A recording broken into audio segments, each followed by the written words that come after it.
रामायण काल और महाभारत काल में तब सिर्फ एक ही द्वीप हुआ करता था। जहां आज 7 द्वीप हैं और 200 के प्लस देश हैं, वहीं पे एक द्वीप और सिर्फ 9 वर्ष हुआ करते थे। 9 वर्ष मतलब 9 देश। अब इनका जुड़ाव जो है वो मेरू पर्वत से कहीं ना कहीं है। मेरू पर्वत, आपने अगर समुद्र मंथन की कहानी सुनी हो, हमारे जो वैदिक धर्मों में ग्रंथों में बताया गया है, तो मेरू पर्वत को मथनी बना के समुद्र मंथन किया गया था, जिसमें से समुद्र के रत्न ऊपर आए थे। जिस प्रकार छाछ को मथने पे मक्खन बाहर आ जाता है, उसी प्रकार समुद्र के गर्भ से सारे रत्न बाहर आए थे। मेरू पर्वत के आजू बाजू ही ये सारे देश विराजमान थे। अब इसमें सबसे बड़ा देश जो था वो भारतवर्ष था, जो हमारा आज भारत भूमि है। और इसमें अभी के जो देश हैं, पाकिस्तान, नेपाल, श्रीलंका, भूटान, म्यांमार, ये सारे देश भारतवर्ष में आते थे।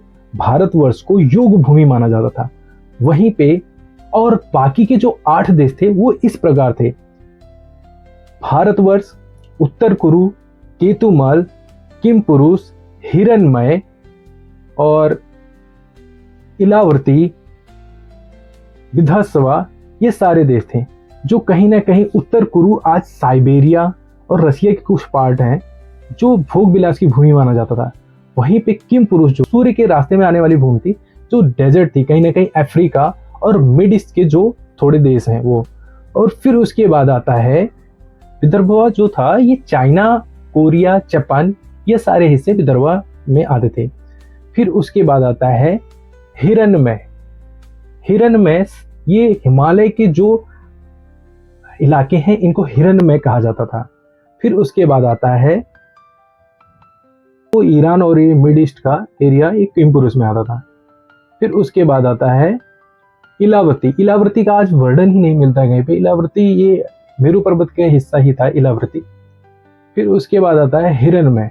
हिरण्मय जो था वो अपना नॉर्थ अमेरिका और ये उत्तरी दक्षिणी अमेरिका, ये सारे हिरण्मय में आते थे। फिर रम्यक। रम्यक में अमेरिका के कुछ ऐसे हिस्से आते थे जो सोने की खदान कहा जाता था, जिसे भोग विलासता से जोड़ा जाता है। अगर आप ऐसे ही जानकारी को जानना चाहते हैं तो मेरे चैनल को सब्सक्राइब कीजिए और लाइक का बटन प्रेस कीजिए।